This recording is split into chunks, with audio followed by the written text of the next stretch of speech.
we're going to do a tag, and it's called the Inside and Out Tag by MATHOM Books, and it was one of their first videos which really solidified themselves in the booktube community as a really awesome channel to go to for discussions and things like that, and so definitely go check them out. So Inside and Out Tag is an acronym tag, and you know, for each letter there is a question. For I, the question is, on the inside flap or on the back cover, is it too vague or is it too spoilery? About halfway through reading a summary, it feels a bit more spoilery, like the latter half does, and so sometimes I'll read like the first half or the first like little paragraph, but after that I'm just like, nope, I don't want to know the ending. I don't want to be spoiled as to like what the plot twist is or what, you know, the big bump in the road is, and so most of the time I just go, okay, that's all I need to know if I want to read this or not is the first paragraph, and that's it. The question for in is, for new books, do you like audiobooks? Do you like, you know, ebooks, paperback, or hardcover? I like a mix of all of these. I know halfway through the audiobook of Beautiful Creatures, I actually have the physical book, so I read like the latter half of it by myself instead of with the audiobook.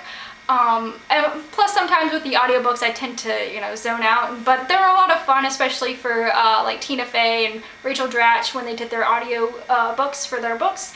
And that's usually fun, is when you get to hear the author tell their story. But as far as like books that I want to collect, I like them all to look alike, and so whether that be paperback or hardback, that's really up to that. There's actually something that I like about all of these, and I know for ebooks I like them because I can change the size of the font most of the time. Not all the time, because I know for some NetGalley e-galleys, some of the times you can't change the font, but most of the time you can, and I like that because it means that I don't have to wear my glasses when I read. S is Scribble in your books. Do you write little comments? Do you write little annotations in your books? I, for one, I do that. I do that so much, and not all the time in the book, actually.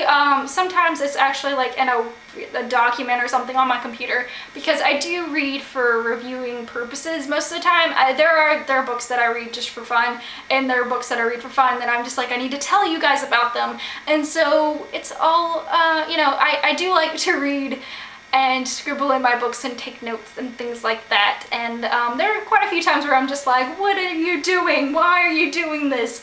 And things like that in the book, and so you know, it's fun to do because you can just like, when you reread it again, you can see your reactions from the last time you read it, and so that's always fun. And also I put little like tags on the side, so I don't have a book right now that has any little tags on it, but just basically like bookmarking places that I really enjoyed or really took as like noteworthy in the book. I is, in your best voice, can you read your favorite first sentence from a book? And that would be a Will Grayson. I, you know, listened to John Green read the first chapter so many times that it's become one of my favorites, and it says, when I was little, my dad used to tell me, Will, you can pick your friends and you can pick your nose, but you can't pick your friend's nose. This seemed like reasonable, astute observation to me when I was 8, but when it turns out to be incorrect on a few levels. To begin with, you cannot possibly pick your friends, or else I would never have ended up with Tiny Cooper. It totally sets the stage for this book, at least as far as, you know, John's will,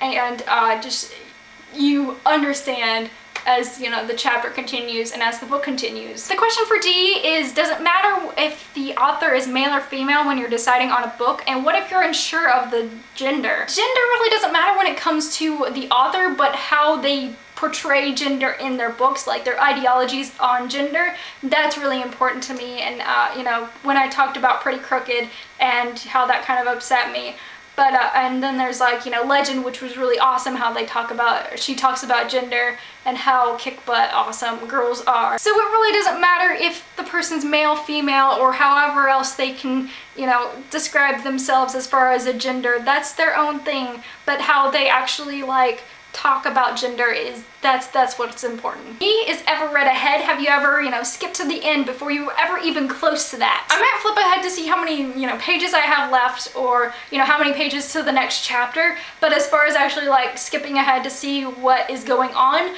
no. Like I will speed read, but not as far as like, you know, actually skipping ahead and not reading like a whole chapter or something like that. And now on to out. For O, we have organized bookshelves, or outrageous bookshelves. There is reason for this chaos, I swear. I know, like, if you can see my bookshelf back here, or if you've ever seen my bookshelf up here, and I've gotten a few comments when I do bookshelf tours that they're very unorganized, but right now I have them kind of by genre, and this up here, the bookshelf, is stuff that I have read, or there's a couple that I have not read, but everything back here is TBR. You know, you got your arts, and you've got stuff that I haven't read yet that I own and I haven't read. I know, I have a bookshelf full of books that I have not read.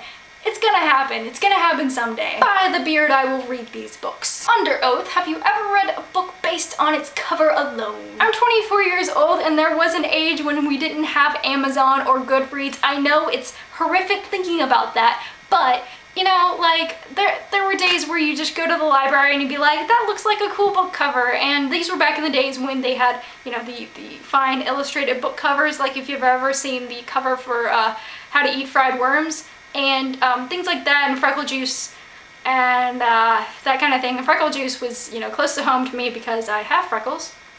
So kind of G-poi. Last but not least, we have T, which is take it outside and read, or do you read it inside? You know those days when you're like, it'd be really nice to go out and read out in the yard and, you know, kick back with some, you know, sweet tea and a nice book, and then you walk outside for about 2 seconds and you're like, I feel like I might have a heat stroke, so you walk back inside because you live in Georgia, where it's basically swamp weather all the time, even though you don't even live near a swamp.